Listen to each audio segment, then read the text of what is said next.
Bonjour à tous, donc comme annoncé en classe à la dernière séance, comme vous partez en stage et qu'on va rater 6 heures de cours, il va falloir travailler un petit peu de votre côté à vous pour avancer dans le programme. Donc vous allez trouver dans cette vidéo toutes les informations sur l'introduction du chapitre et également un exercice à faire pour la première partie du chapitre, exercice qu'on corrigera donc la prochaine fois qu'on se retrouvera ensemble en classe, en demi-groupe, donc pas la semaine prochaine puisque vous êtes en stage, mais dans 2 semaines. Donc en complément de cette vidéo, vous trouvez également un fichier PDF dans lequel vous retrouvez exactement la même chose que ce que je vous montre à l'écran dans la vidéo. Donc vous pouvez également ouvrir le fichier PDF pour avoir toutes les informations. Donc ce chapitre que nous allons commencer est notre 4e chapitre d'histoire de l'année. C'est donc un chapitre qui concerne la France dans la Seconde Guerre mondiale, collaboration et résistance, puisque je vous rappelle que la France a une position particulière pendant la Seconde Guerre mondiale, puisque en mai-juin 1940, l'armée française est rapidement battue par l'Allemagne, on avait vu ça dans le chapitre sur la Seconde Guerre mondiale, et à partir de ce moment-là, la France va donc signer l'armistice avec l'Allemagne, et à partir de là, la France va rentrer dans une politique de collaboration avec l'Allemagne, notamment donc sous la direction du maréchal Pétain, qui est à l'origine donc du gouvernement de la France, pendant cette période de la Seconde Guerre mondiale. On a aussi par ailleurs des Français qui vont résister, c'est-à-dire qui vont se battre contre les Allemands, notamment on verra, donc on reparlera d'un personnage qu'on a déjà évoqué, le général de Gaulle, qui rapidement, donc au début de la guerre, va partir à Londres et va donc se battre aux côtés des Alliés, notamment avec les Anglais et les Américains, contre l'Allemagne. Donc la France a cette position un petit peu particulière dans la Seconde Guerre mondiale, et c'est cette position que nous allons voir justement dans ce chapitre. Donc, vous allez noter dans votre cahier l'introduction du chapitre. Donc, vous allez noter le titre en rouge comme d'habitude. Vous allez ensuite noter que en mai-juin 1940, l'armée française est rapidement battue par l'Allemagne. Et à ce moment-là, on l'avait vu dans le film qu'on avait regardé, donc les extraits vidéo du documentaire Apocalypse, on avait vu qu'il y a 8 millions de civils qui fuient sur les routes, c'est ce qu'on appelle l'exode, donc forcément, comme les Allemands sont rentrés dans le territoire par le nord de la France, sont arrivés à Paris, etc., les gens vont fuir sur les routes, et à ce moment-là, le maréchal Pétain, qui est donc un héros de la Première Guerre mondiale, notamment donc de la bataille de Verdun, est appelé pour diriger le gouvernement. Donc, face à cette menace des Allemands qui avancent dans le territoire français, le gouvernement va partir s'installer à Bordeaux, et c'est là que la décision va être prise face aux Allemands qui continuent à avancer dans le territoire français, qui poursuivent donc les Français qui fuient sur les routes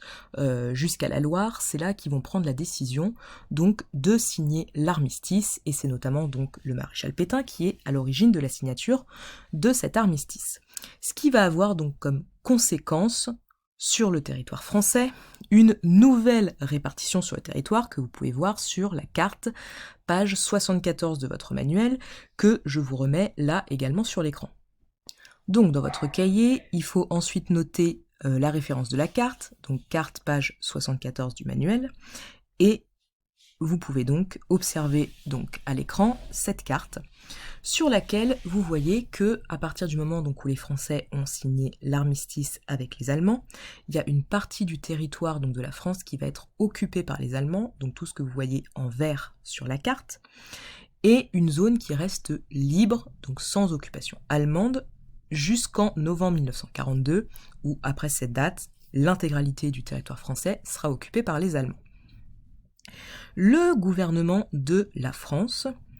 qu'on appelle donc à ce moment-là la France libre, va donc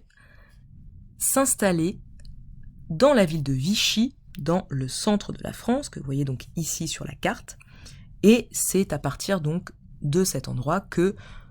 le maréchal Pétain et l'ensemble du gouvernement va donc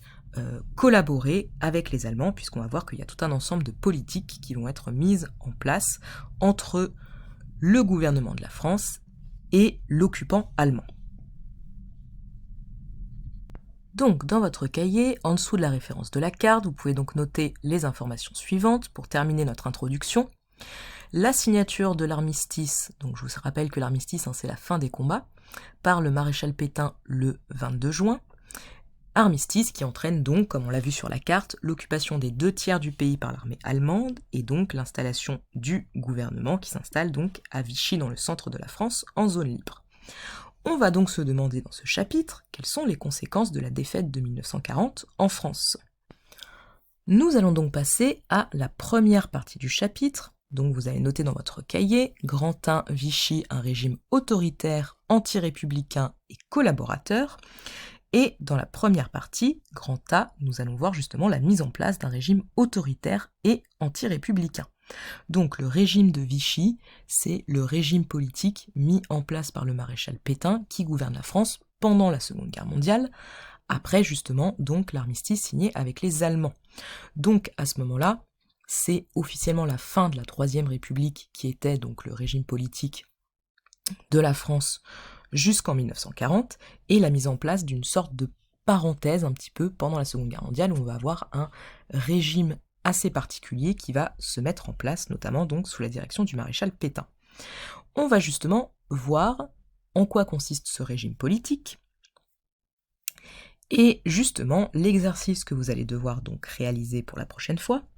c'est de montrer que le régime de Vichy est autoritaire et anti-républicain, et donc m'écrire une petite réponse de minimum 7 lignes sur le sujet. Encore une fois, je vous rappelle que montrer que, ça veut dire prouver que. Donc il va falloir chercher des informations dans des documents que vous allez avoir à disposition pour montrer donc que ce régime de Vichy est autoritaire et anti-républicain. Je vous ai mis une petite aide pour l'exercice, notamment je vous ai défini le sens du mot autoritaire et du mot anti-républicain. Donc un régime autoritaire, c'est un régime politique qui, par divers moyens, propagande, encadrement de la population, répression, donc je vous rappelle, la répression, c'est quand on utilise la violence pour empêcher les gens de se révolter,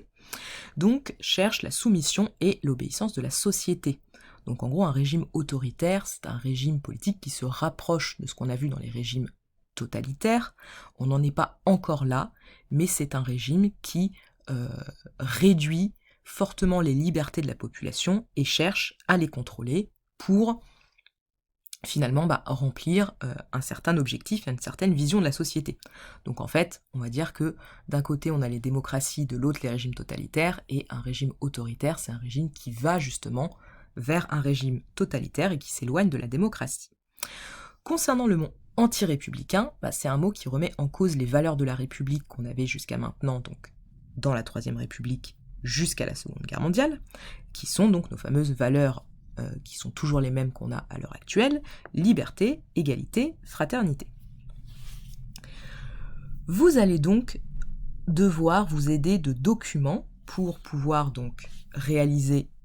la réponse à cette question, puisque je vous rappelle que pour montrer que, il faut utiliser des exemples précis, et donc ces exemples, vous allez pouvoir les trouver dans les documents. Donc, les documents, ce sont ceux qui se trouvent page 77, 78 et 79 de votre manuel, plus des documents complémentaires qui sont en pièces jointes, donc dans le fichier PDF. Vous trouvez exactement la même chose là que ce que je vous montre dans la vidéo, et en dessous vous avez donc également 2 documents complémentaires. Donc je vous montre ici ces 2 documents complémentaires que vous trouvez également donc dans les fichiers PDF et qui vous aident également, en plus des pages du manuel, à répondre à la question.